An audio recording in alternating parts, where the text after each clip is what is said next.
Super exciting. StreamYard just crossed 100,000 subscribers here on the YouTube channel. High five and fist bump to StreamYard, the StreamYard community. Super, super excited. So, D, what's amazing about crossing 100,000 subscribers? Getting your YouTube play button. That's right. It sure is. Super looking forward to StreamYard getting their YouTube play button. Make sure you do not send it to me in the mail, though, because, you know, who knows what could happen to it if they did. Yeah. But look, here's the thing. The entire StreamYard team has put in a ton of work into, you know, growing this YouTube channel, into serving the live streaming community. Yes, they're a company, you know, yes, you know, all of that, you know, elephant in the room, we all know that. But, you know, they've put a ton of work into not just being a live streaming company, but by being a live streaming company that actually serves the community and that serves live streamers with their products, and not just their products. With all of these companies, right? Like, you know, there's tons of different products out there, but a lot of people just focus on the product, but StreamYard has made a ton of effort to actually grow a community and serve people through putting out content on YouTube, putting out content on other platforms as well, and engaging with the people that are using their products and creators that don't even use their products in all of these different places. So I just want to personally say high five and fist bump to, you know, StreamYard and to the StreamYard team for pulling this off and having, you know, and accomplishing what you have accomplished. Because, you know, it's not easy, you know, for all the content creators that are in here now, it's not easy to, you know, hit milestones like this. And they were able to do it, and they are, you know, they're crushing it. So, you know, Daniel Batel's in the house right now. Hey. Andrew Can's in the house right now. You know what? If anybody wants to come on. Yeah. If you're a StreamYard streamer and you want to come on, shoot D a DM, and then he can shoot you the link here. Shoot him a DM on what, Twitter? Yeah. Yeah, sure. Yeah, or I'll shoot me a DM, whatever. Yeah, like I'll have mine open as well. But if you're, you know, part of the StreamYard team and you want to come on here, not sure how we're going to do the audio because I'm not plugged in. But yeah, this is all like trial by fire, you know, so to speak here. But you know, if you are, get you plugged in a jiffy. Yeah, but if you are, part of the StreamYard team and you want to come on here and, you know, kind of celebrate this, you know, feel free to join. But, you know, one of the cool things, you know, for all you content creators in here, is that, you know, this didn't happen for StreamYard overnight. You know, this is something that they've been working at for a long time. And you know, it's taken, if you look at the actual channel itself, it's taken tons of live streams, tons of videos, and tons of hard work from a lot of different people in order to hit this milestone. And the reason I wanted to say that is because, you know, some people, when they're, you know, looking at their own, you know, content, you know, channels, like if they're looking at their own YouTube channels, you know, it's like, man, you know, I'm trying to do like all these things, trying to hit these milestones. You know, like it takes work, right? It takes a lot of work, but if you see it through and, you know, you keep serving the people that you're trying to reach, and it doesn't matter if you're doing gaming content and you're serving them through the entertainment there, or you're serving them through, you know, teaching them how to do whatever it is that you know how to do with what, you know, if you're doing any type of educational content, if you're trying to motivate people to do things, like that's all value, you know, that you're giving to people. And by continuing to add that value and continuing to learn and tweak things over time, that's how you hit milestones like this. Andrew Can's coming in. Nice. Love it. Do you have a... Yeah, I got you, man. Hang on. Okay. Yeah, so I just want to say something really quick in terms of going live. We're getting ready to go live, right? Mm-hmm. He ends his stream, and you probably noticed that we had different stuff on the background, and we had different stuff on the front. Yeah, we had to make some adjustments. We had to make some adjustments out of respect for streaming on this channel, right? So... he's like, we need to get something up, and this is after the stream ended. Yeah, this is it's like stream ends, and then I'm like, all right, we got to rebrand everything. Yeah, and I'm like, what? So I had to figure out how to get that thumbnail that I made quickly onto the TV, and this is the funny part. I'm actually going to remove this, and we had the sign on the front that I went through the whole trouble of removing the sign. Yeah, and literally seconds after I removed it, he says, "Why don't we just put the graphic up there?" Right. So I'm running around here like a madman. Yeah, we're looking for stuff to cover it up. We're looking for like foam. We're looking for like anything that we can use to cover it up. I rip it apart. And we forgot that we had the graphics that, you know, here within StreamYard. Why don't we just put a graphic on top of it? But that's one of the great things you can do with StreamYard. That's right. With That's ease. right. In real time. So I'm going to get you set up with audio so we can bring Andrew Can in. So go ahead and... Sounds good. So yeah, so for those of you that don't know, so basically on this channel, so I publish videos here, Dee publishes videos here, Daniel Batel, who's in the chat right now, he publishes videos here, Andrew Cam publishes videos here, Melanie publishes videos here. Like there's a lot of amazing content creators that that are putting up content here on a regular basis, and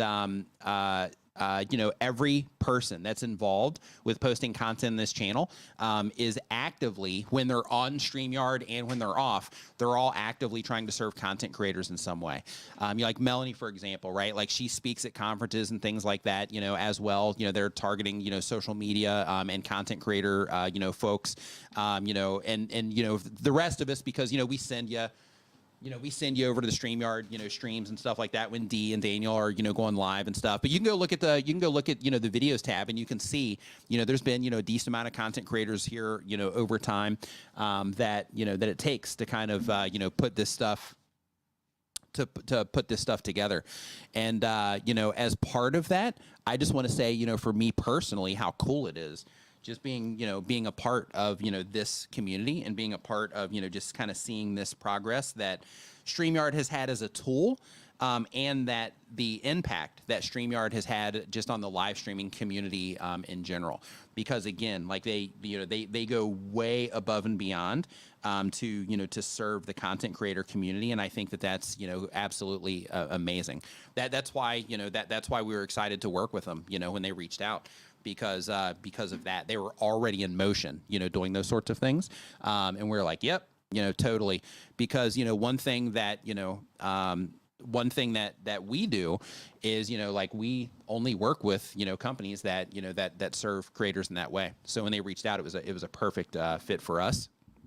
But when it comes to hitting these milestones, like I said before, it's hard. It takes a lot of work, even when you have like teams of people making stuff. So for those of you that that either through your live streams or through your video content, that you're out there putting out content on a regular basis, and you're wearing all of the hats.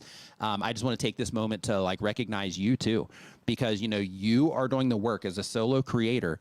You are doing the work that here on this channel that that it's taken a team of people to do on a regular basis. So if you're a solo creator and you're putting you're coming up with the video ideas, you're making the content, you're making sure that videos are going out every week or whatever your schedule is, you're doing all of those things. Give yourself some credit, because it's not easy, especially if you're balancing it with school, or you're balancing it with your job, and you're balancing it with managing your family or your relationships and those types of things. Give yourself a pat on the back as well, because it's hard. It's hard, and we all know it, right? We all know how hard it is. So definitely give yourself a pat on the back for that. So right now I'm waiting on Dee. So we've got this. We've got the headphones and everything are working. So we are in the process now. Viper, Man About Tech in the house. What's up, dude? Hope you are doing fantastic. Absolutely, it is. So we are waiting right now. I think Daniel, I believe, is going to be coming on. I think Andrew's going to be coming on as well, so that we can all just kind of hang out here and participate and just talk about being a content creator and being a live streamer and all of that stuff, and all the things that that go into that as well. But super exciting. Again, just a big round of applause for the StreamYard community, the StreamYard team. Everybody over there has made huge contributions to making this happen. So super excited that they that they hit this milestone. It's always cool, right, when you approach these milestones. And it's kind of funny too, because we're always like, hey, subscribers don't matter, really. When it comes to like the performance of a video, they really don't. But when it comes to having moments in time that you can celebrate, like hey, just crossed 1,000 subscribers, that is one of the places that it matters. When it comes to hey, I just crossed 10,000 or 50,000 subscribers, right? It's like those are milestones that are exciting, right? It gives you those those little moments in time where you're like, yeah, this is something cool that I'm doing, for this, moment in time. And then when you cross, something like 100,000 subscribers, it's like, holy cow. Because, right now, since StreamYard crossed 100,000 subscribers, just in case you guys don't know this, so because they crossed 100,000 subscribers, StreamYard is now in the top 1% of YouTube. So, that 100,000 subscriber milestone is a pretty big deal in terms of, the amount of content creators that hit that milestone. There's a lot of them, but compared to the amount of overall creators and channels that are on YouTube, it's a low percentage that hit that threshold. So, as you are driving towards that as a content creator, just remember that the closer and closer you get to that, you're just rising up through those percentiles in terms of, the people that, aren't making it as far as you are. So, so just keep that in mind, with any milestones like that you are crossing. So we've got Andrew Can in the house. Yep. You want to bring him up? Is he in the thing? Yep, he is. So let me make sure that I'm unmuted here. And I'm not sure. Let's see here. He'll be hearing me through yours, so this should be okay. We're going to give it a shot. Here we go. Let's go. Andrew Can, what's up, my man? It is good. Thank you guys for live streaming here on StreamYard. Congrats on 100K. You're a little bit quiet. I'm a little quiet. You're a smidge quiet. Could you turn me up a little bit in the headphones too, D? I feel like I'm Eminem here. Yeah, turn me up in the headphones. Yep. Right. What about now? Any better? No, but I'll raise you up here, Andrew. Yeah, it sounded a little bit better on my end as well. Go ahead, Andrew. All right. Testing 1, 2. There we go. Yeah, both you guys sound really good now in my headphones. Okay. Sure, the So chat Andrew, will why let us don't know. you tell everybody, what do you do for the channel exactly? Yeah. So, sure. Daniel and I help run the channel with the incredible StreamYard team, so I can't take most of this credit. A lot of it was Daniel and the StreamYard team, but I've been around for about the last year, been kind of helping upload and optimize the content, helping, make sure StreamYard videos go out on time, and, even work on Saturdays for people like you two, who I really love and respect. I got up, I'm like, wow, my friends are live streaming. They're like, hey, can you get to work? So thank you. We're like, hey, dude. Yeah. I'm like, this is going to be a relaxing Saturday watching my friends. They're like, no, start working. But in all seriousness, that's what I do for the channel. Really huge milestone. And thank both of you for live streaming here. Yeah, our pleasure. I'm super happy to be a part of the team. I'm playing with the new, for those of you who don't know, StreamYard has motion graphic backgrounds right now. Mm-hmm. So, yeah, this is really cool. So I just put one of them up there. Andrew, correct me if I'm wrong, but I believe even the free accounts have access to this. They should, if I remember correctly. Yeah, the free accounts have access to the ones that StreamYard provide. But then if you want to upload your own custom backgrounds, I think you have to have an upgraded feature. Yeah. But this is one of the free ones. And they've got a whole bunch of them that's for free. That's really cool. Yeah. Yeah, it adds like a whole other layer of professionalism to it. Because just that little bit of motion, it just makes it a little bit more interesting compared to a static image. Yeah. Right? Yeah, it's super nice. Yep. I really like it. Yeah, so word on the street is they're also working on overlays too. So that's going to be cool if they get that out there too. A lot What's of the good word on that, things Andrew? coming. Is that true? Is that true, or is that just a fly on the or not a fly on the wall, or is that just something that I've heard in passing? I can neither confirm nor deny. I just feel, I just, He's got a person standing off camera with like a club, right? They're like, hey, be careful there, Andrew. They're first like, you want to do a live stream today? Okay. I'm just really testing my limits here, I guess. Oh, absolutely love it. Yeah, Chantel says she really wants more overlay options. Yeah, I just sent them. I have an animator that makes some stuff for me for my website, and I had him make, I think it was 10 different backgrounds. It was actually 3 different backgrounds and a bunch of different styles and colors and stuff that we posted. If you go to the StreamYard Twitter account, then you'll see those in there for anybody that's a StreamYard user. Or if you just want some free background, you can literally use them in anything. It doesn't have to be a live stream, but they're made for the purpose of laying in the background, in situations like this. I love it. We have a wild Daniel Batel coming in. All right, good, Ooh. good. And I sent Melanie a link also in her Facebook. Awesome. So so hopefully we can get her on here as well. Yeah. So for those of you who have come in from the StreamYard channel specifically and did not come over from the Niman Live show, This was an unplanned stream. We Yeah. didn't actually know StreamYard was going to hit 100,000 subscribers today. Right. That just kind of happened while Right. we were live, and just we grabbed Andrew's arm and put it behind his back and said, "Let us go live and just kind of celebrate a little bit." And here we are. So here we are. Here we are. Here we are, 100,000 subscribers. That's crazy. Yeah. So Andrew, how many channels now is this for you that you've like walked through the threshold of 100,000 subscribers? I think this is my 13th. 13th? Wow. Love it. Absolutely love it. Yeah, so for those of you that don't know Andrew Can, like he does like this professionally in terms of like growing YouTube channels. That's like his thing. He does it, mostly for companies. So he's really talented, as you can tell, with what it is that he does. And he's, he has a very good track record of helping, companies, grow their YouTube channels to, high numbers. And not just that, he's also really good about helping people grow communities around their YouTube channels as well. Yeah. It's not just the, the videos and stuff. It's also like, how can we make this into, a community where people, they feel welcome and they're comfortable and then they're like learning stuff and, things like that. So he's really good at what he does. So I'm curious, everybody You can in send me a check later, Andrew. It's in the mail. No, I'm just I kidding. actually Oh, it's already in the attached mail. it. Okay, great. I attached it via Mallard. I'm not sure how reliable they are in terms All right, of that's like fine. mail delivery, but we'll see. Payment by Mallard. Yep, we're gonna find out. Yeah, we're gonna find out. Yeah. I have a suspicion it's not very reliable. Yeah. So I'm curious, everyone in the chat, I'm assuming most of you, if not all of you, are live streamers. It doesn't matter what platform you're streaming on. It could be Facebook, YouTube, Rumble, wherever you're streaming, Kick. I'm curious, type in the chat and let us know, how long have you been live streaming? You've been live streaming for weeks, for months, for years? I know you and I started live streaming. You started streaming before me. Oh, yeah. A couple of years. Yeah, I was streaming for a while. So my very first live stream, that was a thumbnail tutorial, oddly. Let's talk about it. So basically my first live stream, so, for everybody here that's getting started, this is going to be, you're going to love this. So first, my very first live stream, I was doing it for the purpose of trying to learn how to set up a live stream on YouTube so I could, share how to set up a live stream on YouTube.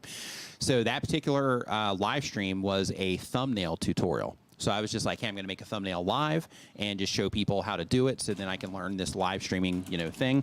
And I did that. And I had 2 people come through that live stream. And at the time, I was like, holy cow, 2 people showed up. And it like threw me off because I'm sitting there and I'm like doing my thing. And then 2 people came in and I was like, oh my gosh, hey, what's going on? What's going on? Yeah, it was super funny. I got all excited about it because I had 2 people show up. And then after that stream, because again, I did it for the purpose of learning how to do it so I could, make a video about it.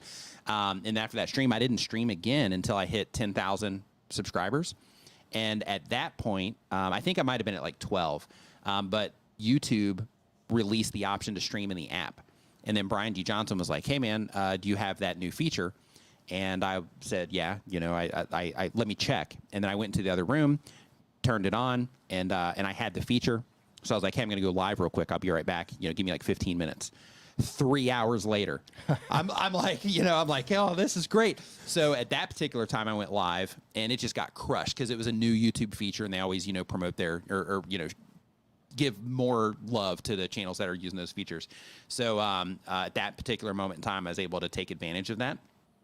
And I had a bunch of people in the stream. I think I might have had like 300 and something people in that particular stream. That was my first time that that I got to meet Roberto in the stream. That was my first interaction with him. The Roberto Blake. Yeah. So basically, I'm gonna send him a message too because he's also team StreamYard. Hold on, live on StreamYard for 100K stream if you want to join.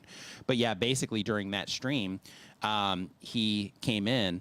And in my brain, because I didn't know him yet, right? So in my brain, I'm like, oh my gosh, Roberto Blake's in here, right? It was like, holy cow. That's a big deal. It is. Yeah, Roberto's no joke, man. And I was like, holy cow, Roberto Blake's in here. I was playing it cool though, right? I'm like, oh, hey, Roberto, what's up, man? But like in my mind, I'm like, oh my gosh, it's Roberto Blake. Right. And, he came in and, he was, just interacting with the chat and stuff. Everybody was freaking out because he was in there, also. And, it was cool, man. Like, that stream, like, got me hooked. That was your first That was the second stream. So the first one was the thumbnail With tutorial. like 2 people. And then the second stream was the one that I went live on my mobile. And I stayed live for like 3 hours, basically streamed until the battery went out. That was the one that Roberto came in and had a lot of activity. And I was like, wow, this is incredible. And Hooked.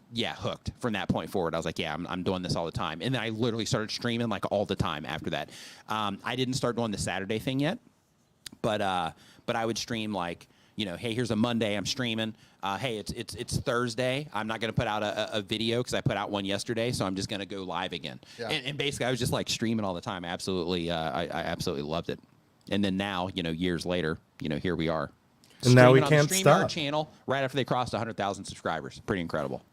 And now you can't stop. You're addicted. I am. I absolutely am. I love how Live? you started with making a thumbnail on a live stream, and yet we couldn't get you to make a live stream thumbnail here. Right? Well, I could have if I wasn't, you know, talking, you know, all that stuff. If you weren't having to so be a good host. Dee's thumbnail's actually perfect. It's really good, though. Yeah, it's perfect. Like it expresses the idea. You know, it's got the logo in there, all that stuff. Like, yeah, you nailed it. Yeah, it's great. Yeah, so the funny thing is I was running the entire stream. Everything's coming into my laptop, mind you, a laptop. And I was doing a screen share. Yeah. And I'm opening Photoshop. Oh, I forgot about the screen share part. Yeah. It was just things like bogging down. I'm like, man, I'm going to open Photoshop and just ruin this whole thing. It's going to crash the whole machine. Yeah. So I tried to get in and out of Photoshop as quickly as possible. So that's the best we could come up with in such a short notice. It worked though. Here we are. Here we are. Here we are. We got the stream. We got 139 people, you know, hanging out, celebrating here with us. So for those of you that are hanging out, like, what are like for you, if you are a live streamer, what are some challenges that you have as a live streamer? Like, you know, what are some things that, you know, here at StreamYard that, you know, that we can do better to, you know, help serve you better as a live streamer? If you have any suggestions about things that you're trying to overcome, or, you know, things that you want to better understand about live streaming, go ahead and drop them in the chat right now, and we can take note of those things when we're making additional content as well. I'm thinking about my first stream with you. That was my first stream ever, I think. I think so. Yeah. And at that time, you had, I don't know, 150,000 subscribers, maybe. Yeah, I know it was over 100, but I can't remember exactly. It was 150, 200,000, 250,000 subscribers, what you had at the time. And I came in and streamed first time in this set. Yeah. In this set, and man, that was trial by fire. That was trial by fire. Just like first time going live. Like that's how you roll, though. Yeah. You know, so that, I mean, that worked out, I think. So fun story about this set for those of you we who got don't Daniel know. Batel in the background too. By the Oh, way. there he is. Ladies and gentlemen, The man, the legend, Daniel Batel. The hair. Daniel Batel. where's going on, dude? Where's the Halloween stuff? Well, I told you I had to do some house cleaning after our last live stream, D. There was cobwebs and spiders everywhere. It was a catastrophe around here. I was telling D, like, we decorated for Halloween on this whole set, and when we did our Halloween episode on the StreamYard channel, he's like, man, I should have put up cobwebs and stuff. And I'm like, dude, you had them once you came back from your 2-year hiatus in Mexico. You made the mistake of taking them all down. Yeah. This is great, huh? 100K? Yeah, man, it's fantastic. You know, and nice work on, you know, your part too, you know, Daniel, because I know, you know, you're behind the scenes, you know, with Andrew, you know, you guys are helping, you know, build the strategy and everything around this. So, you know, nice work on your part as well. For me and D, we're just making content over there, but, you know, you guys are, you know, behind the scenes kind of helping steer the ship, so to speak. So, you know, nice work Don't and, sell yourself you know, short. This is high fives all around. Totally, It is. Totally, It's a group but I'm effort. just saying, you know, an extra high five and fist bump to you guys, though, you know, for steering the boat in the right direction. Because, you know, like, you know, it requires good decisions along the way. You know what I mean? So, you know, if it wasn't for, you know, you guys, who knows if, you know, if they would be, here now. So, you know, congratulations to you guys for that as Thank well. you. And while we're giving high five and fist bumps, why don't we thank Joanne and Mo for dealing with all of us? Totally. Right. Yeah, shout out to Joanne, shout out to Mo, the entire StreamYard team. Shout out to Dan and Gage for, you know, for building this whole thing and, you know, making all of this possible. Shout out to Hoppin, you know, for, you know, for coming in and, you know, adding what they've added to, you know, everything as well. Like, you know, the entire team is, you know, is absolutely fantastic. You know, it takes And the internal team too. teamwork makes the dream Katie, work. Dana. There's just so many great people on the inside that Katie, are making, Dana, you know, really making the machine run as well as it does. Yeah, without question. You know, it's that back end stuff. You know, before you came on, Daniel, one of the things that I was telling for, you know, or one of the things I was saying for everybody that's hanging out in the chat is, you know, like there's a bunch of people involved with, you know, with running this channel and putting content out and things like that. And, you know, it got to 100,000 subscribers. And I was just saying, like, you know, for those of you that are out there doing it yourself, you know, like high five to you guys, you know, because you're wearing all the hats, Right. you know what I mean? Like doing the whole thing, you know, so like 1,000 subscribers is a big deal. You know, if you're a one person show and you're out there, you know, wearing all the hats and doing all this stuff. So, you know, high five to everybody out there grinding it out solo too.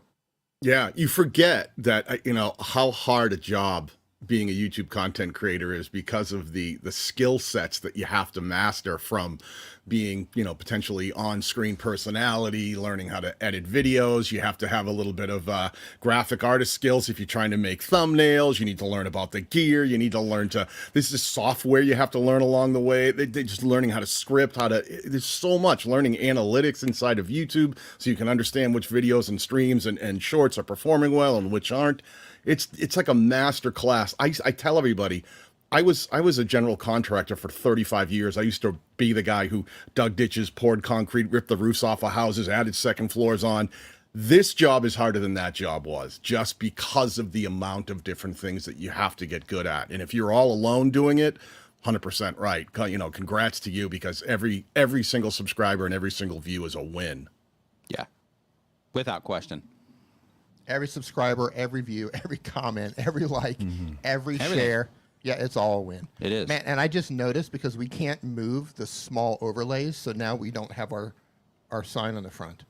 Oh yeah. That's fine. I wrecked it. That's right. Good call on the black tape there, D.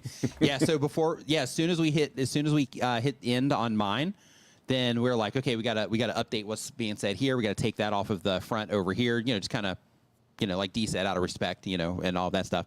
So like there was like wood stuff behind this, and D's like got tape, and he's like taping everything up, and yeah, it was hilarious. Black We were gas running tape around around. Yeah. Yeah, we were running around like crazy people over here. Yeah, See, we got from Dana, this we end, got- It we looks got like Dana. it looks like the most professional live stream studio.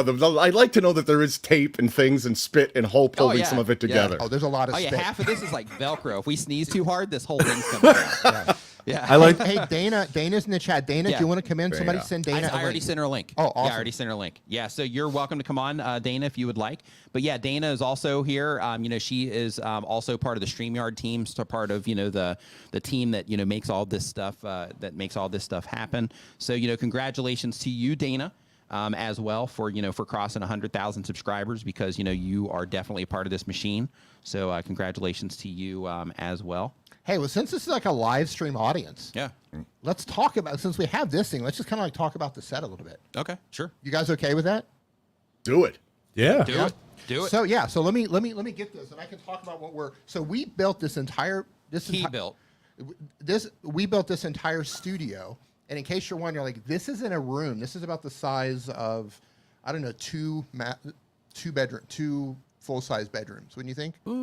Yeah, probably. Yeah, if like one bedroom was that way and one Yeah. bedroom was this way. Yeah, I would Yeah. say So about this is that. about the size Yeah. of two full, Decent size. Yeah, two bedrooms. decent Yeah. sized bedrooms. And we just built like this U-shaped wall. It's all put together with metal framing. Yeah, the rest of the room looks nothing like this. Like Right. it's literally a set. Yeah.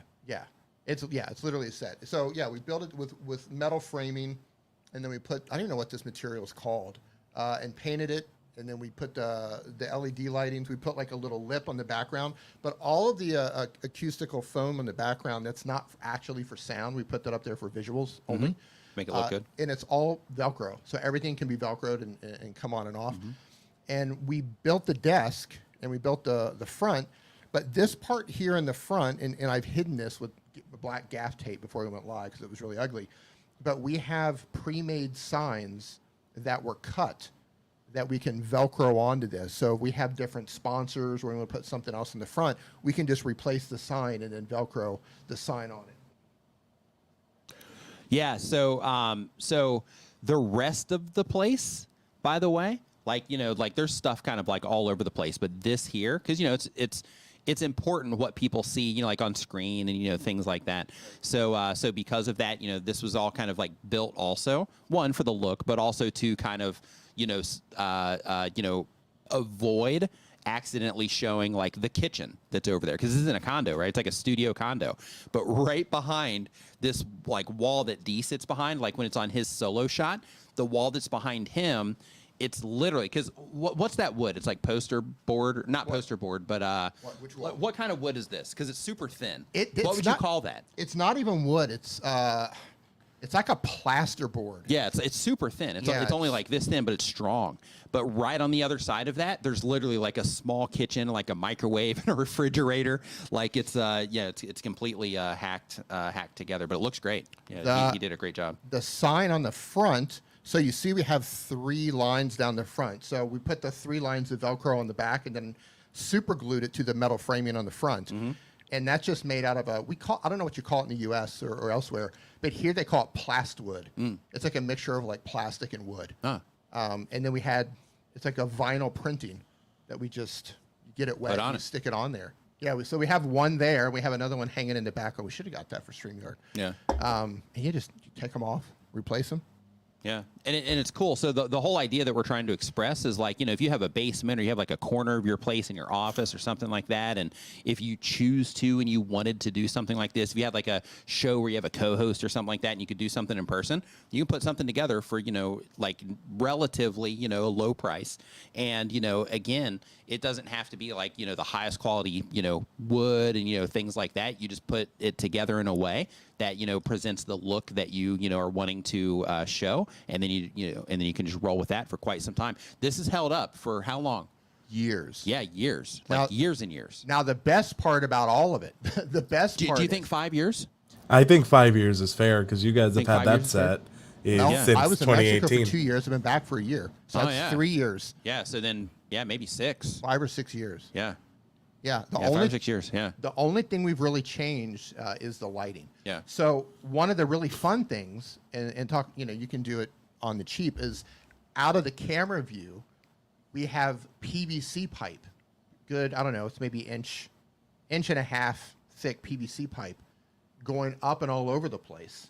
And it's fastened in with like Velcro and zip ties. And I painted it matte black, so it looks like black piping. Yeah. And we just connected lights around on it. So it was relatively inexpensive to put all of this together.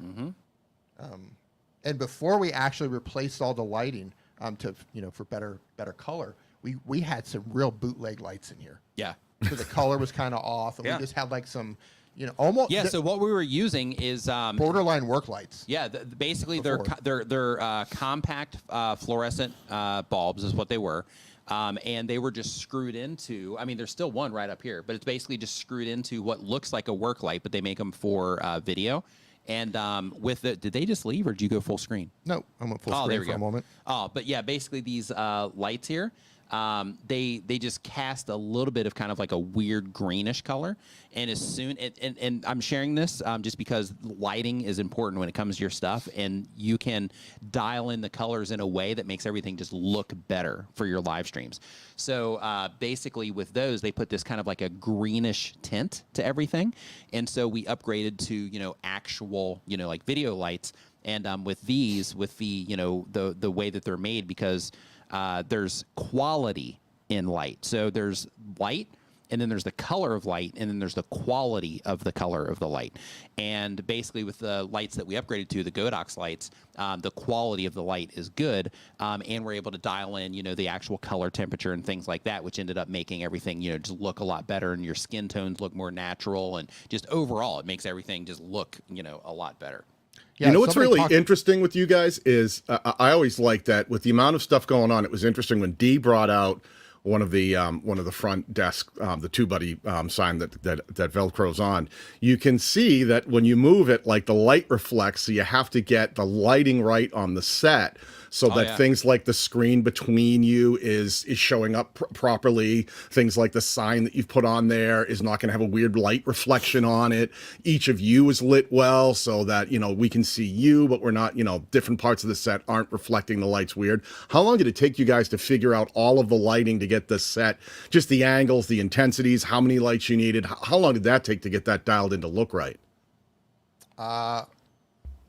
Well, I mean, we just upgraded them like a yeah, few months ago. We just upgraded them. So, I'm still going. going to point something out that you're not going to be able to unsee once I point it out. Oh, no. Oh no.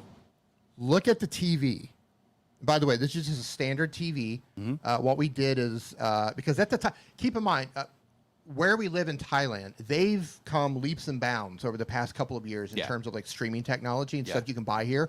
When we built this They sell like YouTube kits at the mall now. Now, But yeah. Before you could hardly find a video light. Yeah. When we built this, you couldn't find. That's why we use like almost work lights. Yeah. We even built. We welded together and painted and put it on wheels a stand for the TV, so this TV can be wheeled out of the way. So this TV, if you look at the top, do you notice that it looks different from here to the bottom? You see there's like a color difference? So this, when we replaced the front light recently, it put a huge shine on the top of the TV here. So I took black gaff tape and I just put it across the top of the TV to get rid of the shine. Yeah. So you can, I don't know if it's coming through or not. I'm not sure. Let me go full screen. There's a different color black here than it is here. I don't know if you can tell. This way it actually zooms in. Oh, no, it doesn't. You're right. Now we can't unsee it. We would have never noticed that. Now it's like all we Now see it's is gonna gaffer bother you tape. forever. Can you see that? Is that coming through? Yeah, we could see it. I can see it right here in the preview. I Yeah. can see it. Hey, Yeah. Nick, look to your right. You can see it. Oh, there my it is. gosh. I can see it. Yeah, now we're going to not see it. Right. That's a true YouTube live streamer right there. He looks in his monitor to tell you if he can see things or not. I That's know. I also love that, like, to your point, a lot of it is stuff that is very affordable. Like, live streaming doesn't have to be expensive. Like, gaff tape, a roll of gaff tape isn't that much. And, like, PVC pipe, just being creative and just different ways that you can get this going is really one of the cool things that I love about live streaming is just how accessible it can be. And with tools like StreamYard and just, like, being able to have 3 people on stream. I mean, I've been running live streams professionally for a while. Like, this used to be a real hassle. Like, Oh, man. like, In the just past, this. Yeah, you had like sync problems and you had to like finagle stuff where it was like, hey, call people in on Skype and then move them in the screen here and kind of crop them in here. And yeah, it was a nightmare. Hold on. So Eileen, how you doing, Eileen? Hey, Eileen. She says, put clean fingernail polish on the tape. That'll add gloss to it. Right? Oh, Eileen, are you talking about how to make it match? Put gloss fingernail polish on the tape to make it match the bottom. Interesting. Just tape the wonder if whole that would- thing and I be think done with that'd it. bring the glare back. I though. agree with Daniel. Just tape everything. Tape everything. Yeah. Just the Oh, whole yeah, thing. that's- yeah. When in Or doubt, we take could, it all. we could put a matching strip on the bottom and it would make it look like it was just kind of that design too, I guess. Right, like a little bit of sheen on the top of Nick's head, so you need a little tape up there. Got to get the flesh-colored Yeah, gaffer right here. tape. Yeah, right here. Yeah. And then you can tape, when you put up the tape, you just sharp Niman instead of whatever brand that is. And then it's really on brand too. Nice. Put a red one up here. Yeah, and we have 3 lights right now. So we have a really big dome in front of us, and then we have 2 little lights that are like, I don't know, I think that's 1 foot by 1 foot. Probably. Wow. Yeah, maybe like a 1 foot by 1 foot light on top of both of us. That's Kinda it. Lighten our shoulders and shining our heads up. Yeah, that's it. Just 3 lights. Yeah. And it lights up both of us. Yeah, the big help is the gigantic softbox in front of us. It's a big dome. Yeah. Now, do you guys Makes a do? big difference. Do you guys do most of your mixing right there? Like I can see you've got a couple of pieces there. Is there anything offset, or is anything tucked, anything hidden that you're using to do any of the things that you're not doing directly in StreamYard? We used to. Well, we have the ATEM right here. Right, So we right. do have that for So- for the cameras going back and forth because we have more than 2 cameras. Right. So right here is an ATEM. Right here is the Roadcaster. But before we use StreamYard, we have a whole PC system back here behind us that you couldn't see. And there's a light that I just realized isn't on. Oh, I don't know how long this hasn't been on. Oh, yeah. So there's a little sign under the TV, which is still a... What in the world just happened? Yeah. See, technical problems live streaming. Look at this. Yeah. So our Get TV the graphic. tape. Yeah, I'm not sure. yeah, get the tape, dude. We get that What? fixed up. How did You that didn't happen? tape it down. We're That's just how. going to come back and everything's taped in the studio. Right? Yeah, but yeah, so basically like from this view, And again, this is just part of just kind of managing what it looks like. So there's this thing right here actually sticks up about this far on top of the table. And that allows us to have like the ATEM back here, and there's wires running across some of the table and things like that. Some of it you can see, like there's a black wire just kind of running back here. So if you're really looking, you can see some of it, but it hides kind of like the messy wires and stuff that are over there. The computer plugs over on this side. It's coming out of the side of the computer. On the other one, it was coming out of this side, but it just wrapped around the back, and then it feeds into this little lip that we have, and then it goes under the table, and then it goes over into whatever power source and stuff like that. So so everything is kind of tucked away and hidden just to kind of keep it like out of view. That is the thing, right? Because we all have that. What does the camera see? And then what's out of view? That's where it can be a little like everything. I don't even think I only have one other camera. It's like everything over here that's like mixing boards and like all the Rodecaster, and then I've got my gear on the other side. I've got 2 supercomputers over there running it, but it's like you're always framing like, okay, well, here's my shot. As long as everything looks okay right in there, I can have all hell breaking loose to the left and the right of me. Yep, absolutely. And really quick also, Motif Music Studios says, what ergonomic adjustments have you added over the years as a live streamer? Oh, wow. That's a great question. So Andrew and Daniel, you guys first. So do you make any, like, are you conscious of your ergonomics in terms of when everything's being set up with your setups? So absolutely. For me, it was just a simple headrest. Like people are like, wow, you've started like standing up straight more. It's like, no, I'm just actually lazier than ever. But but people can't see it. So it ended up like adding a level of comfort to not only when I'm working, but also I just look like I'm standing up proper, and adding a headrest is like $20. So it's one of those easy things you can do that just makes you more comfortable, and in my case helped me stand up straight. Nice. Daniel? Yeah, for me it was, I think, when I first started, I did all the stuff that I think people do. Like you get a computer chair, and that's because that's what people sell, right? You sit in a computer chair. And then over the years, what happened was, and I think you were the impetus to it, Nick, was you had been talking to me about, you had like a standing desk, and you didn't always want it to be seated all the time. And that made a big difference because I swapped everything out. I have different areas of studios. I have one area over there that's a seated area, but this one here is a standing desk. And Are you standing right now? No, I'm on. Actually, you can't really see it too well, but it's actually a pub height office chair.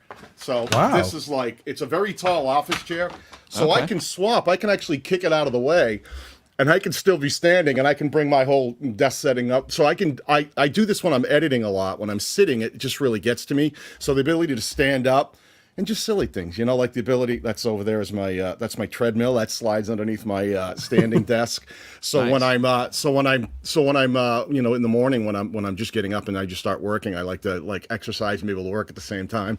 So all of those things, putting the rollerblade style wheels on all of my chairs so they're a little smoother, and I'm not constantly fighting them, throwing my weight around. So they all have those that was another suggestion from you. Apparently everything I know about this is from you, Nick. All about those rollerblade wheels. Man, those things are amazing. We don't have them in here, but man, he's like, I don't practice what I've been preaching, but they're worth it. Yeah. No, I've got them at home. I've got them on my chair at home. Yeah, I didn't realize you had at home.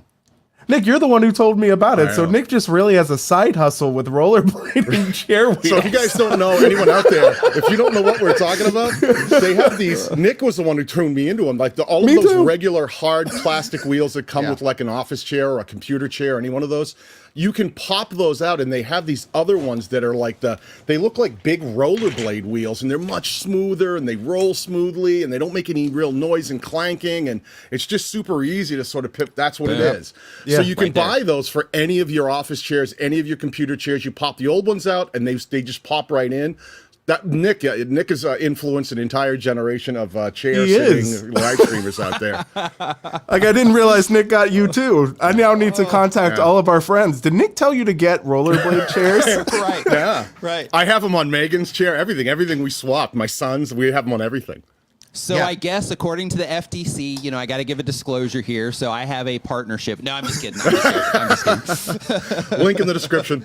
I just imagine that's his next Those wheels sponsor. are great though. Yeah, those rollerblade wheels are fantastic, and they don't mess up your floors. That's the real win. Yeah, they don't mess up your floors. Yeah, I was just going to say, if you have nice hardwood floors or you have something that can get scratched easily, those wheels there's the rubber. Yeah, they don't scratch up anything. Right. Yeah, they're And great. carpet. Like I have carpet, and like one of the problems with the other wheels is like trying to move on them. You know, if you use Nimmin wheels, which we all do, of course, then you too. That's the name, Nimmin wheels. There we go. Nice. That's a new name for them. Yep. But So at home, my ergonomics there are a little bit weird. So kind of like you, Daniel, where I've got that chair that's like much higher than a normal chair. It's kind of like a bar chair, really. So for the setup where I'm just like straight facing the camera and it's looking back that way, like the main setup that that I've used for a long time, that one I use a similar type of chair. And I've went through a bunch of different chairs because I have a problem with my lower back. So some of those chairs, they made that problem worse because when you sit and you stream for a long time, by the time the stream is over, it can really have kind of like a negative effect there. So I've had to rotate through those particular chairs. But on the other setup, I stream standing up sometimes. And that's fantastic. Like I love streaming standing up because for whatever reason, it kind of keeps my energy high. And it doesn't, I'm not really sure exactly what happens, but like when I'm finished with my stream, when I've been standing, like I'm like, all right, woo, ready to go. What are we doing next? But when I stream for, 2 or 3 hours and I've been sitting, then once the stream's finished, I'm like, oh man, all right, well, it almost like it takes energy away when I'm sitting down compared to I'm standing, which is kind of weird. But I think some of that is also from the mat. Like if you have a standing desk, you gotta get a mat on the floor, an anti-fatigue mat. That's a game changer for if you're standing. You just got me to stand. So do you ever get like your knees or back after you've been sitting in one position for a very long period of time? Keep in mind, I'm pretty old. Mine lock up, and I'll literally like go to stand up and be like, "Oh man, I shouldn't have been sitting for that long." Because a lot of times you'll be at your desk and you'll be working, you're streaming, or you're doing whatever, and you're in that one position, and that's what gets me. So that was the big hint, was you saying, "Hey man, standing desk." I'm like, "Yeah, let's do that." Yeah, makes a big difference, man. Yeah. And just kind of going back and forth too sometimes. Yeah, it's great. It's absolutely fantastic. Love it, love it, love it. You also don't need to get like a full new desk. They make standing attachments to like already seated desks. So if you have a desk and you just want to, like you have a laptop and a couple of pieces of gear, you can easily just get one of those for $40-$50 and then all of a sudden you're standing. Yep. Yeah, it makes a big difference. So really quick, when it comes to live streaming, because you've got some seasoned live streamers here. For anybody that's here in the chat right now, first off, again, another high five and fist bump to StreamYard and the StreamYard team for 100,000 subscribers. But that question that we just answered was about ergonomics when it comes to live streaming. Does anybody else have any additional questions that you would like to just kind of tap into our experience at all when it comes to live streaming? If so, just drop your questions in the chat and just put a Q in front of it, and then maybe we can answer some of those questions here as well. Yeah, I was going to say in regards to live stream, because you were just talking about ergonomics and overall health while live streaming. I think one of the most important things for me for live streaming is making sure I hydrate with the right things. We did well. Okay, so I notice if I hydrate with water, my throat will get, like I'm hydrated, but my throat will get sore. But when we used to drink a lot of Gatorade during our live streams, my throat would never get sore, but Gatorade's not good for you. Right. So it kind of coconut water's good too. Coconut, we need to bring try the coconut water. Yeah, I do that at home sometimes. The coconut water. The one that I'm addicted to here. I can't remember what it's called. The green cap one. Yeah, that one. Yeah, it's great for live streaming. Probably not great for you either, like Gatorade. Yeah. But it's really good for the throat. Yeah. And also, speaking of throat, for those of you that do long streams, or let's say that you're a content creator and you batch create videos, there's a tea also that's really good. I found out about this one at Social Media Marketing World. Basically, he gives it to all of the speakers to drink so that, because basically when you go to conferences and stuff, you're just constantly talking to people and you can burn your throat out. So the tea is called Throat Coat. And it's amazing for basically just kind of coating your throat a little bit and, just kind of taking care of your vocal cords while you are, or your throat and vocal cords, I guess it is, while you are, while you're streaming or batch producing content. Anything where you're going to be talking a lot. It's fantastic. So I pulled a random question out of the chat here because I have my take on this. So Home Rapid Repair says, realistically, how big should a channel be to live stream successfully? Do you have any advice? That's a great question. Let me tell you the mistake I made and what I regret doing. I started live, and this wasn't the mistake. I started live streaming with Nick on his channel. He had, I don't know, 150, 250,000 subscribers. I think it's 100 and something, yeah. It was a lot. And that was, I started live streaming with him in this set. We built this set to do that. And I waited to stream on my own channel until I got 10,000 subscribers. In my brain, because I was so used to streaming with him, I streamed with you for a really long time before I started streaming solo. Because in my brain, because I was so, like, I came into a big live stream. Right. You were getting, 100, 150 plus people in your live stream. So to me, that was what a live stream was supposed to be. And I wasn't really big on YouTube culture at the time. I didn't know who Casey Neistat. I remember you said Casey Neistat. Who's that? Yeah. I didn't know anything about YouTube in terms of the culture, and I didn't hang out in live streams, so I was really green. In my brain, because I was used to streaming with him, I thought, why I need to get more subscribers so I can have bigger live streams. So I waited until I got 10,000 subscribers, thinking that was going to be the answer, and it did well. Right, 10,000 subscribers, and I did really well with those live streams. But what I quickly found out was when you're streaming by yourself, okay, so if I'm streaming with him and I'm like, hey, carry this for me, right? Even if I'm streaming with Daniel, right? The other person, hey, carry this. And the other person can do the talking while you handle stuff. But I started with a room full of people. I don't know, like my first stream, I had like maybe 190 people or 100 people in there. Yeah. But all of a sudden I'm by myself and I have to not only run everything, and at that time I think we were running like OBS or Streamlabs or something like that, which is a lot clunkier, lot more complicated. A lot more complicated. So I'm running the entire show, and I'm having to communicate at the same time, and I was not prepared for that, and keep up with the chat at the same time. So the mistake I made was waiting, and I didn't grow into it. Because it's one thing to do it with you, because you could carry the load of speaking while I could do this stuff, but to do both, that was too much. That was too much to come in guns a-blazing by myself.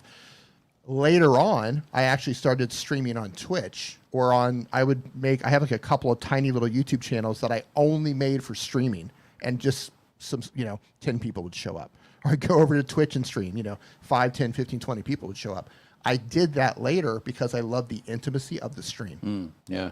Right? Now, that might not be what you consider a successful live stream, but I really appreciated the intimacy and the smallness of those streams, because you can have a conversation with everyone who shows up, right? Yeah.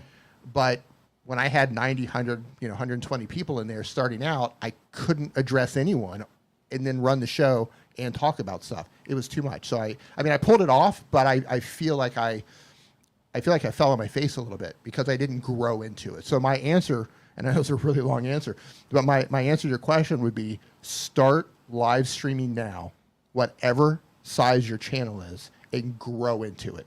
Because if you can't stream for 2 people, you're going to struggle to stream for 200 people. Ah, that's great. Yeah. Great advice. So, learn how to have that conversation with a small audience. Learn your gear, because live will happen. Things are going to fall apart when you least expect it. Yeah. I mean, we're holding it all together with duct tape for Pete's sake. Learn the gear.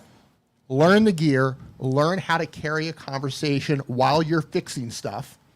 And, if 2 people show up or 5 people show up or 10 people show up, that's amazing. It is. Have an awesome stream with those people and then grow into it. Yep. Trust me on that. If you wait thinking that you need a lot of people in there to be successful, you're going to struggle. Yep. I did that. It was tough. And with that too, another part of that is also, like, in addition to growing into it, is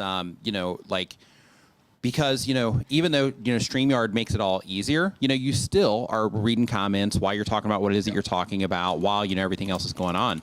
And, like when you are making mistakes when you're first starting, that also gives you that that window to where you can be like, oh, okay, only like 10 people saw me do that, right? Instead of it being like a bunch of people.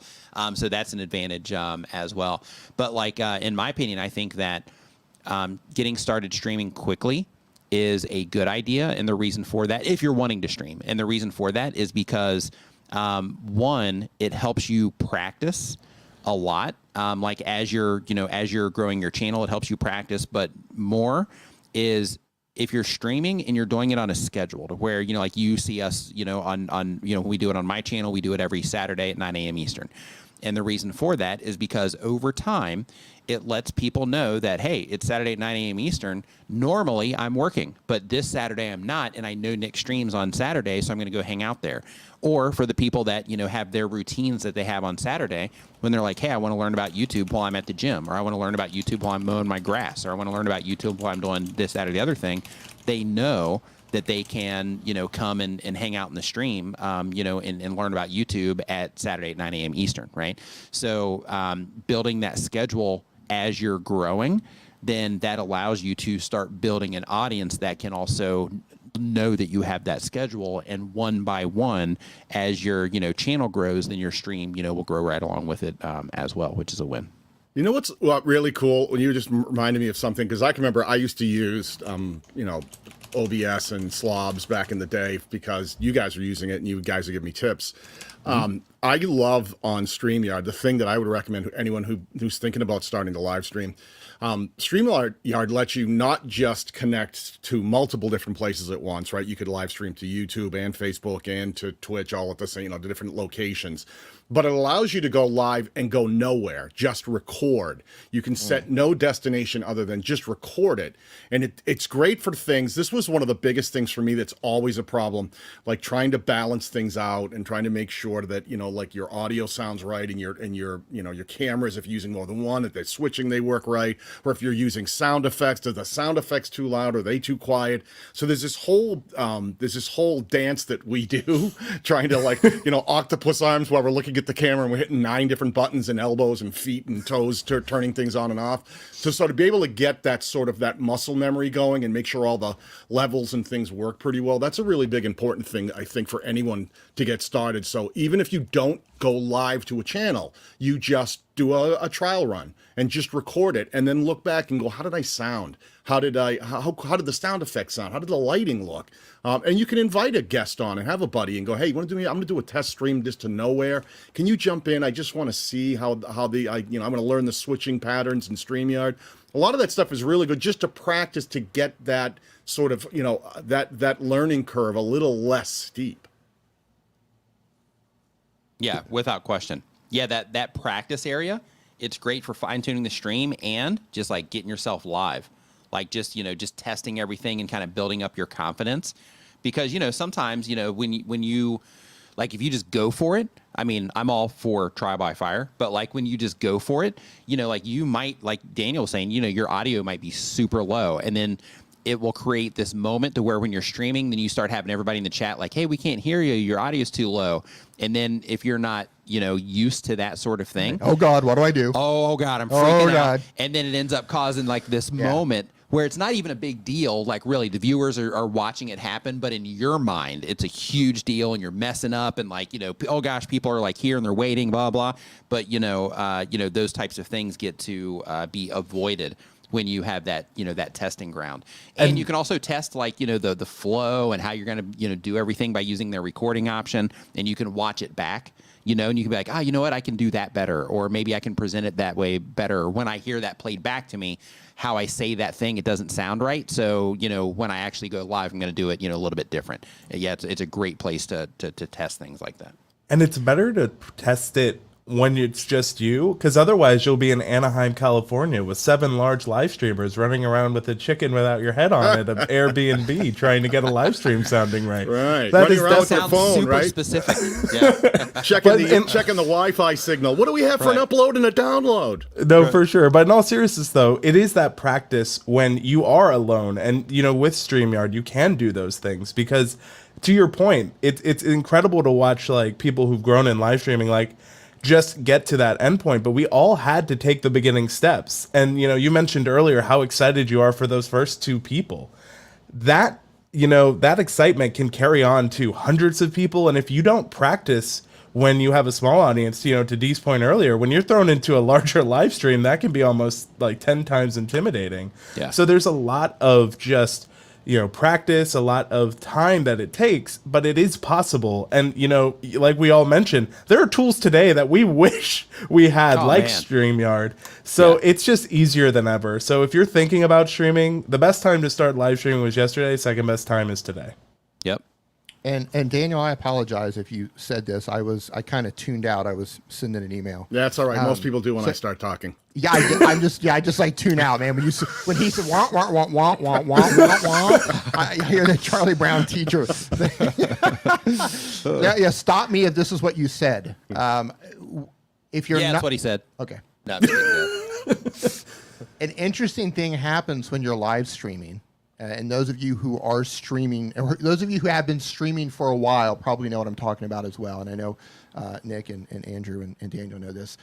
The more you stream, and I'm talking about streaming and having conversation, right? Keeping the conversation going. That will make you a better communicator, and it will make you smoother when you go on other people's streams, or when you go on podcasts, or even when you're making your own videos. Like, you get in that habit, like it's like a thing that switches in your head. Yeah. It's like I'm going now, and my brain has to start thinking live stream. And once you have, because I heard you mention confidence. This is why I think maybe is this what you were talking about, Daniel? No, you got a whole nother point there. Keep going. Oh. I love this point. Yeah. Okay. Yeah, I lost it. Well, you know what? Let me. Did you really? He confidently lost the direction that you were walking in is how your brain works differently when yes. you're live streaming, and how Right. you can leverage that difference to be a better communicator, Right. be more effective in other, you know, content, you know, related situations, or even on stages. It carries there Yes. too. Yeah. It makes you faster on your feet, just in general. Yes, Yeah. it makes you faster on your feet. You make less mistakes when you're making your own videos, or you're a guest on somebody else's podcast or whatever. And especially if you review your own streams sometimes, you kind of pick it apart. Like, I hate when I say that, or I hate when I say this, or why do I always do my inflections like this? Oh, I'm so stupid. Or however, you know, burn However you abuse yourself. Yeah, burn yourself, whatever you got to do, you know, whatever you got to do to get the point across. But it'll make you faster in terms of how you think to communicate. Yeah. It carries you on stage, carries onto podcasts, into videos, and it builds a level of confidence with you that I've always been a confident person. And I know, Daniel, you're a musician as well. Like, when you play on stage in front of, like, there's a level of confidence that comes with being a performance artist in any capacity, right? You're doing it in front of an audience. But I didn't speak in front of an audience. There's a difference between, like, for me anyway, I don't know if Daniel, how you feel about that, but there's a difference between, like, playing an instrument versus words coming out of your mouth. Oh yeah, you got nothing to hide behind, right? Yeah. You don't have the crutch, the giant crutch Yeah. that's in front of you, right? Well, you know, a great example of this is, you know, the amount of times that Dee and I have been in the same room, in the same place, even though we've known each other for years now. We could count on two hands, probably. It's probably maybe 10 or 11 times we've actually been at, you know, like in some event or some convention. And we got asked to speak last year at Vid Summit together. Daryl said, you guys want to do something together. So we had to go up on stage together, and the only reason we knew each other's timing, the banter, how to play off each other, was completely because we had done so many live streams on the StreamYard channel doing the show every month. And we had that, we'd learned each other's pacing, we'd learn when the other one was going to go or run and take off and let them run. And all of that, we took from never having been in the same room doing that and put it right on stage. And it was fairly effortless just because of the rapport that we'd learned from live streaming together. Yeah, translated, he speaks and I shut up. He starts, I wind him up, turn him loose, and then I just sit back and just push buttons. That's about it. Hey, really quick. So Amy Johnson Crow, she asked a quick question here. Says, what are your thoughts on repurposing interview-based live streams? Is it a good idea to edit it down to a video on demand? I'm a big fan of repurposing as long as that repurposing, as long as there's clear value attached to it. Like, conversations, things like that. If it's something that that you have to kind of force into a repurpose, then in that particular case, I don't think it's great. But basically, if you can create something that will carry its own value, if you were to put it somewhere else into a different format of some kind, then absolutely all day long, I'm for it. But, just putting content out for the sake of putting it out in places, usually when those types of things are happening, the response isn't that fantastic. But as long as the content can carry its own weight, so to speak, as a standalone piece of content, even if that means that you have to add a little bit to it, maybe you add a quick intro to it or, something like that, even if that's required, then in that particular case, yeah, I think it's great because it gives you more reach. It gives you the opportunity to, touch people at that point when they're consuming, that type of content or that format of content in that particular way. I would think less. Go ahead, Dee. Thank you. I would think less in terms of I've got a live stream, can I repurpose it? And just think more of I had this recorded interview. How can I repurpose this recorded interview? Because any short form video you see of in the interview, it was recorded somewhere. Right. Like I don't know, Right, you just recorded it live. Yeah, That's right. the You just difference. recorded it Right, live. right. So it doesn't matter, Ted Bailu or Joe Rogan or Right. whoever it is that, has very successful podcasts and video podcasts, and they just dominate shorts, short form content on TikTok and YouTube Shorts. The fact that it was pre-recorded, they did the same thing that you do live. Right. You just streamed yours live and they pre-recorded theirs. Right. They picked the best parts, the parts that deliver value or they say something that can be impactful, Yep. and then they use those for the short form content. Yep. No, and I You guys have agree any on thoughts? that. No, I was just going to say I agree with that. And, when you're doing an interview-based live stream, you can think about from a production level, this goes back to kind of what we were talking about is the many hats you wear when you're live streaming. There are certain times where you can think of a question that's like, this would really, depending the answer, be great as a short-form standalone piece on another platform to get interest here. So you can even think of that now that we know all the different, verticals that YouTube allows us or whatever social media you're on. You can think that going into the interview as well. And that's one of those things where instead of being reactionary, you can be proactive and kind of plan that into your interview. And if you know it's going to happen, to Daniel's point, whenever you're making content that is repurposed, it should have unique value. So if you're going to ask a question you believe to have a good soundbite, you can then think, how can I edit this? What can I do to make this not only just a piece from this interview? How can I make this a unique piece of content? Daniel? Yeah, it's funny. I like to think of repurposed content. The thing that always comes into my head is comedians, right? You can have a comedian go on stage and do a 60-minute set, but then you could take like one little story or one little joke he told that it was its own unique compartmentalized beginning, middle, end right in that joke, because comedians kind of work that way, sort of storytelling, and they move from one place to another.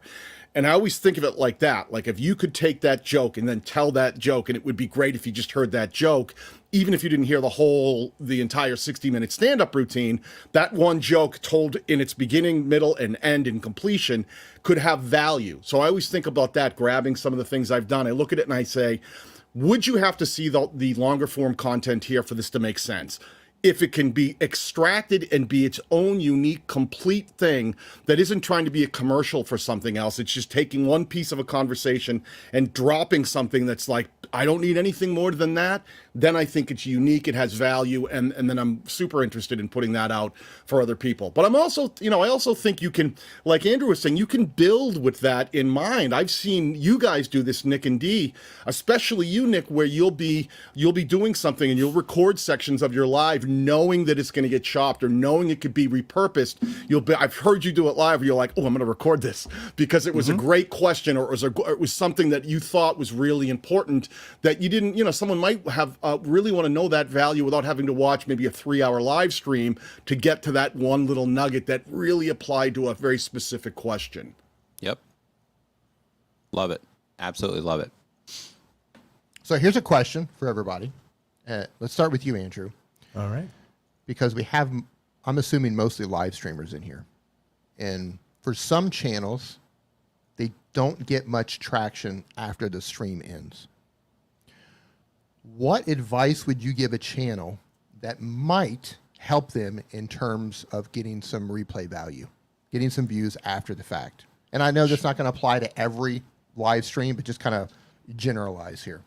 Sure. So when I work with a lot of like beginner channels, one mistake I'll see is they'll call it like my first live stream. And like, it's so like all the stuff they've been practicing on videos, they throw it out of the water. They're like, no, this is different. It's its own thing. But it's those fundamentals you learn from doing normal videos still apply to live streams in terms of a good title, thumbnail. It needs to be interesting, not only before the live stream, but after.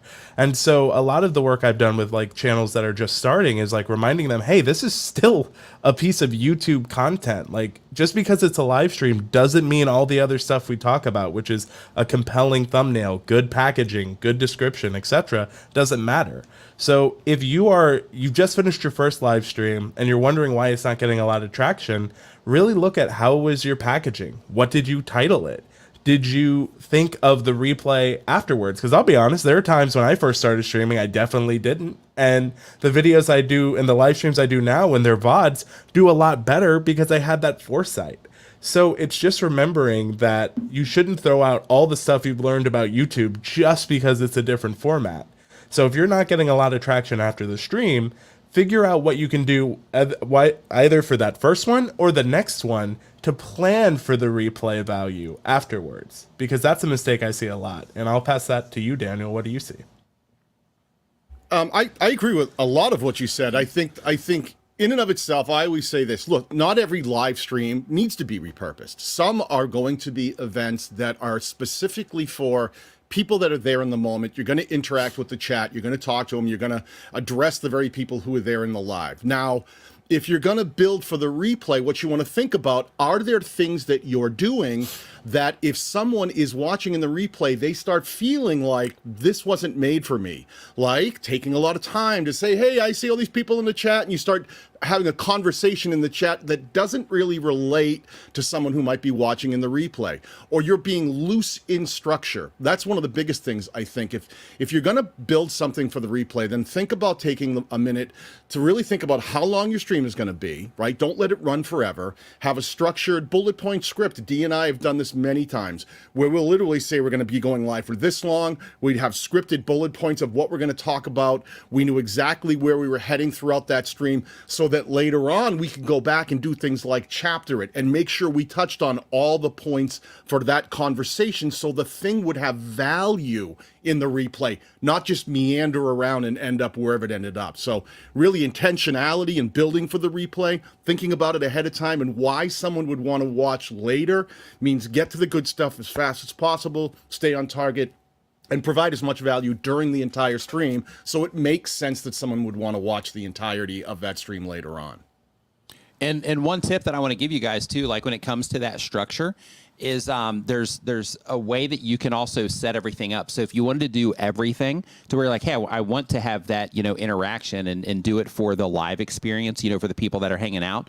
But I also want to make sure that I do this the right way so that I can get the most replay value out of this as possible, and I don't create an interruptive experience for the viewers that are coming in once it's there as a video on demand. What you can do is the first part of your live stream, right? When people are coming into the stream and all that stuff, and you're giving them their shout outs and, welcoming them to the stream, letting people know what it is that you're going to be talking about in the stream. And you're kind of going through that warm up part, right? You're getting in your groove and you're, welcoming people as they're coming in and all that. Maybe you have promotional things that you do or whatever. While that part is going on, enjoy that part, right? Like do that particular thing for the live experience, but then what you can do is you can create a reset point in your video, and that reset point, or in your live stream, and that reset point is going to be where the video on demand is going to start. So the way that you do that is as you are completing all of that, hangout stuff, and then you're like, okay, now we're going to get into the actual content of what it is that we're doing in this live stream. Then you can say, if you're just joining us, and then pause just for a second. If you're just joining us, today we're going to be talking about blah, blah, blah, blah, blah. And then you let people know what it is that you're going to be doing, and you design that particular part of it like it's a hook, and you say whatever it is that you're going to say in that particular part of your live stream, knowing that that's going to be the very first thing that people see when they come in on their replay, right? So you basically have that reset point. And then at that point in time, once your stream is complete, then what you do is you go into YouTube's editor They're built-in editor on platform. You're going to lose your live chat when you do this, but it's not live anymore, so it doesn't matter. And then right where you say, if you're just joining us, right at the end of that, that's where you go in with YouTube's editor and you make your cut there, and then you delete everything that was before that. And then when you save that, the video on demand part of it, when a viewer comes into it, is the first thing they're going to see is whatever you use for that hook. So for example, it would be, today we're talking about blah, blah, blah, right? So then that way it creates that better experience for people as they're coming in on the replay. That's a really good, solid way to basically set all of that up so you can, kind of design it so that you can make sure that you can get the, the best hook out of it as possible, because hooks are really important on YouTube.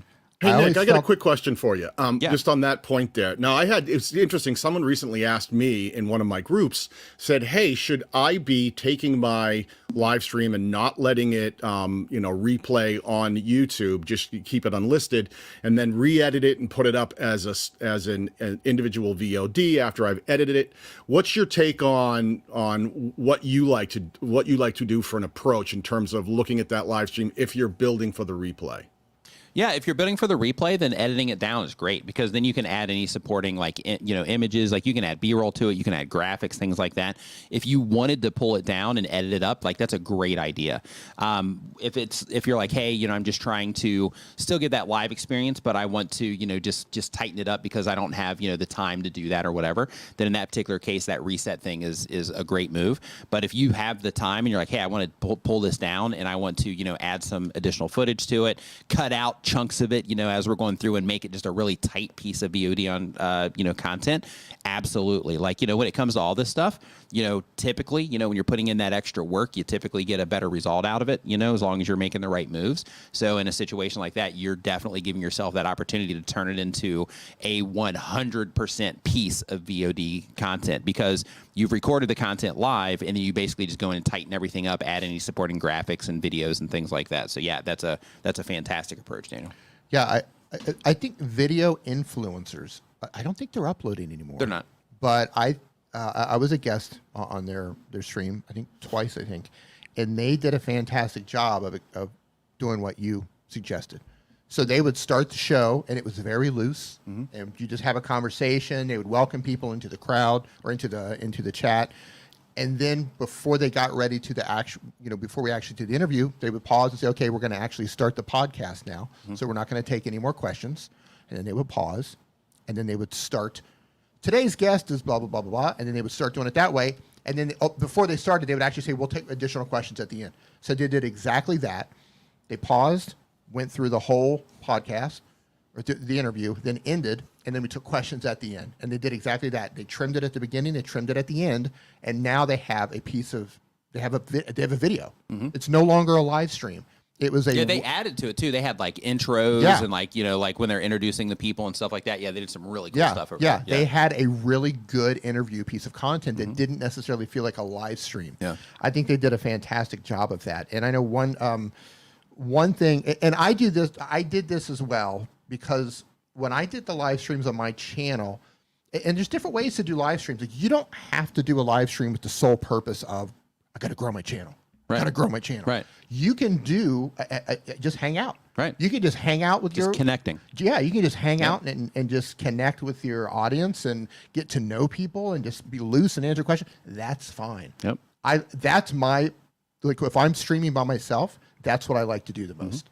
I feel like I get a deeper connection with people when I just keep it loose. We keep it pretty loose. Yeah. But when I stream with Daniel, we have a fairly structured show. So there's different ways to do a live stream based on how, what you want to happen when it's over with. But the mistake I see a lot of people making is they get things backwards. Why does my live stream not get views? And that's because, and this kind of goes full circle to what Daniel said and what you were talking about too. It's because you're treating it like a hangout. If you're treating it like a hangout, don't expect to get a lot of views after the fact. And one of the things that people do in terms of treating it like a hangout is they've got a 2-minute or 3-minute or 5-minute countdown at the beginning. Yeah, right. And then it starts, and then they welcome everybody that comes into the chat. Or we're going to wait for a few more people to show up. Right. Right. They just go through this whole process at the beginning that might take 2, 3, 5, 10, 15 minutes of wasting the viewer's time. Yep. And that's fine if you do that. but just understand that that is going to turn away a lot of potential viewers who might have otherwise watched during the replay. So just things to consider.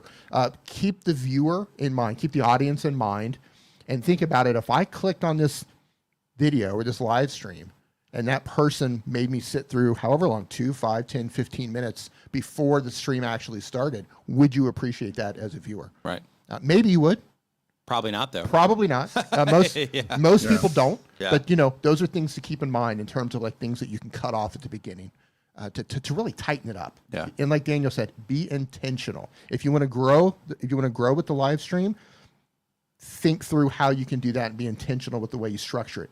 If you want to do a loose hangout, that's fine. Conduct it that way. So Andrew he bowed out. So that long stream that we were going to do, he just canceled that because we were all going to stay on stream for 24 hours here. But now because of that, we'll just call it a wrap and wrap this up. No, okay. I'm just kidding. I'm just kidding. We didn't have that plan. I did. This whole thing was kind of done on the fly. I'm jacked up and ready to go. But seriously though, again, I just want to say, just really quick, again, congratulations to StreamYard and the entire StreamYard team for crossing 100,000 subscribers on YouTube. It's not an easy feat. There's a lot of people, that help out behind the scenes, in order to make this happen. So high five and fist bump to, them. One of them is on screen, right now, Daniel. So high five and fist bump to, everybody for, making this happen because it's hard. And, you were able to, pull it off. And, as a part of that also is the community, without, those of you that are, coming in and you're hanging out in everybody's live streams and you're watching the StreamYard videos and you're using the StreamYard product, like, none of this could happen, without you either. So, just as a heads up, if you are a StreamYard customer or if you're in the community, you are appreciated as well. And, thank you for letting StreamYard, cross this, and thank you for, being involved in what it is that they're doing as well. So on that note, Daniel, anything to say there? Yeah, I'm going to just add one little completely random note in here. Is not only did StreamYard hit 100,000 subscribers today, but our own Melanie Howe has actually her birthday today. So Melanie, if you're out there, happy we birthday, have to say Melanie. happy birthday, nice. Mel. Yeah. I sent her a link to see if she would join, but she hasn't seen it yet. I sent her she's a off link on Facebook. she's off drinking champagne and probably enjoying the day. She's having a different kind of party. She needs to join. Right. Yeah, get her on now. Yeah. Right. So happy birthday, Melanie. And so D. Congratulations, StreamYard. I know there's an entire team behind this. There's a lot of hard work that's involved in getting a channel to this size. And I'm looking forward to them showcasing that play button. Yep. I will envy. Yep. Sure. I'll weep. While they unbox the play button. Don't say it. Don't Absolutely. do it. Absolutely. Don't.